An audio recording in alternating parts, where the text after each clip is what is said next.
ఆదికాండము 3వ అధ్యాయము. దేవుడైన యెహోవా చేసిన సమస్త భూజంతువులలో సర్పము యుక్తిగలదై ఉండెను. అది ఆ స్త్రీతో, ఇది నిజమా? ఈ తోట చెట్లలో దేని ఫలములనైనను మీరు తినకూడదని దేవుడు చెప్పెనా అని అడిగెను. అందుకు స్త్రీ, ఈ తోట చెట్ల ఫలములను మేము తినవచ్చును. అయితే తోట మధ్యనున్న చెట్టు ఫలములను గూర్చి దేవుడు మీరు చావకుండునట్లు వాటిని తినకూడదనియూ వాటిని ముట్టకూడదనియూ చెప్పెనని సర్పంతో అనెను. అందుకు సర్పము, మీరు చావనే చావరు.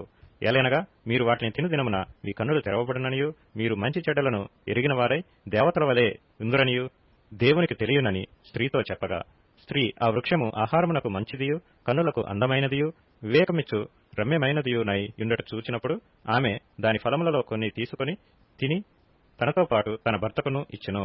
అతడు కూడా తినెను. అప్పుడు వారిద్దరి కన్నులు తెరవబడెను. వారు తాము దిగంబరులమని తెలుసుకొని అంజూరపు ఆకులు కుట్టి తమకు కచ్చడములను చేసుకొండ్రి. చల్లపూటను ఆదామును అతని భార్యయు తోటలో సంచరించుతున్న దేవుడైన యెహోవా స్వరమును విని దేవుడైన యెహోవా ఎదుటికి రాకుండా తోట చెట్ల మధ్యను దాగుకొనగా దేవుడైన యెహోవా ఆదామును పిలిచి, నీవు ఎక్కడ ఉన్నావనెను. అందుకతడు, నేను తోటలో నీ స్వరము వినినప్పుడు దిగంబరినిగా నుంటిని గనుక భయపడి దాగుకొంటినెను. అందుకాయన, నీవు దిగంబరివని నీకు తెలిపిన వాడెవడు? నీవు తినకూడదని నేను నీకాజ్ఞాపించిన వృక్ష ఫలములు తింటివా అని అడిగెను. అందుకు ఆదాము, నాతో నుండుటకు నీవు నాకిచ్చిన ఈ స్త్రీయే ఆ వృక్ష ఫలములు కొన్ని నాకియ్యగా నేను తింటినెను. అప్పుడు దేవుడైన యెహోవా స్త్రీతో, నీవు చేసినది ఏమిటని అడగగా, స్త్రీ, సర్పము నన్ను మోసపుచ్చినందున తింటినెను. అందుకు దేవుడైన యెహోవా సర్పముతో, నీవు దీని చేసినందున పశువులన్నిటిలోనూ భూజంతువులన్నిటిలోనూ నీవు శపింపబడిన దానివై నీ కడుపుతో ప్రాకుచు నీవు బ్రతుకు దినములన్నీయు మన్ను తిందువు. మరియు నీకును స్త్రీకిని నీ సంతానమునకును ఆమె సంతానమునకును వైరము కలుగచేసెదను. అది నిన్ను తల మీద కొట్టును, నీవు దానిని మడిమ మీద కొట్టుదువని చెప్పెను. ఆయన స్త్రీతో, నీ ప్రయాసమును నీ గర్భవేదనను నేను మిక్కిలి హెచ్చించెదను. వేదనతో పిల్లలను కందువు. నీ భర్త ఎడల నీకు వాంఛ కలుగును, అతడు నిన్ను ఏలునని చెప్పెను. ఆయన ఆదాముతో, నీవు నీ భార్య మాట విని తినవద్దని నేను నీకాజ్ఞాపించిన వృక్ష ఫలములు తింటివి కనుక నీ నిమిత్తము నేల శపింపబడి ఉన్నది. ప్రయాసంతోనే నీవు బ్రతుకు దినములన్నీయు దాని పంట తిందువు. అది ముండ్ల తుప్పులను గచ్చ పొదలను నీకు మొలిపించును.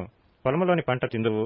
నీవు నేలకు తిరిగి చేరు వరకు నీ ముఖపు చెమట కార్చి ఆహారము తిందువు. ఏలైనగా నేల నుండి నీవు తీయబడితివి. నీవు మన్నే కనుక తిరిగి మన్నై పోదువని చెప్పెను. ఆదాము తన భార్యకు హవ్వ అని పేరు పెట్టెను. ఏలైనగా ఆమె జీవము గల ప్రతి వానికిని తల్లి.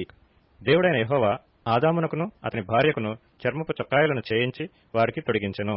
అప్పుడు దేవుడైన యెహోవా, ఇదిగో, మంచి చెడ్డలను ఎరుగునట్లు ఆదాము మనలో ఒకని వంటి వాడాయను.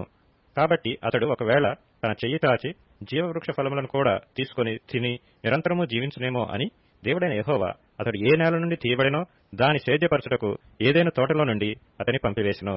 అప్పుడాయన ఆదామును వెళ్లగొట్టి ఏదైనా తోటకు తూర్పు దిక్కున కెరూబులను జీవవృక్షమునకు పోవు మార్గమును కాచుటకు ఇటు అటు తిరుగుతున్న ఖడ్గ జ్వాలను నిలవబెట్టెను.